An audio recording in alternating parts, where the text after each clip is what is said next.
Je suis pas un énorme passionné de voitures, mais il faut que je vous parle d'une voiture électrique qui est très très spéciale et qu'on va retrouver au musée Maurice Dufresne en Touraine. Alors c'est pas un bolide qui est sorti dernièrement sur le marché, hein, c'est une voiture qui remonte à 1941. On est en plein cœur de la Seconde Guerre mondiale et ça peut paraître paradoxal hein, d'avoir une voiture électrique qui est développée au moment où l'Europe est en guerre. Mais vous me voyez venir, il y a une bonne raison hein, à tout ça, c'est le manque d'essence tout simplement. Parce que c'est pas de bol, à l'époque les Allemands, ils prennent tout pour leurs avions, leurs chars, leurs camions, et il reste plus une seule goutte d'essence pour les civils. Alors, il y a bien d'autres solutions, comme le gazogène par exemple, mais faut attendre 20-30 minutes quand même pour que ta voiture démarre, donc c'est pas ouf pour les urgences. Avec l'électricité, c'est différent, parce que là, on démarre au quart de tour. Et cette technologie électrique, à l'époque, c'est pas nouveau, parce que dès 1899, on a une voiture qui s'appelle la Jamais Contente, qui dépassait déjà les 100 km/h alors qu'elle était électrique. Pendant la guerre, on a Peugeot et d'autres fabricants, comme la marque Satam, qui ont utilisé cette technologie pour créer des véhicules qui sont pratiques et économes.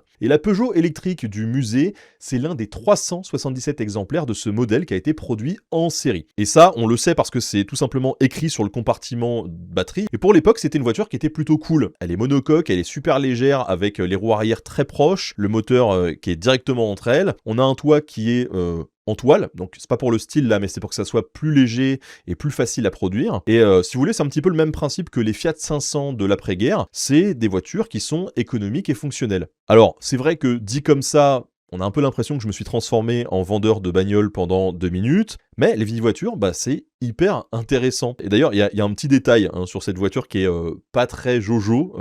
Si je voulais vous la vendre vraiment, je vous le dirais pas. C'est que cette Peugeot électrique, elle a ce qu'on appelle des portes suicides. C'est un nom pour dire que ce sont des portes qui s'ouvrent à l'envers et donc qui peuvent s'ouvrir en roulant si on fait pas attention. En tout cas, ce qui rend cette voiture très unique, c'est que elle est très rare parce qu'il en reste moins de 10 aujourd'hui et seulement quelques-unes qui roulent encore. Celle du musée, elle a été achetée aux enchères à la fin des années 80, au début des années 90. Depuis, elle a été restaurée par Maurice Dufresne avant d'être exposée. Et donc, franchement, je vous encourage à aller la voir parce que c'est une des très nombreuses pièces incroyables qu'on peut découvrir là-bas.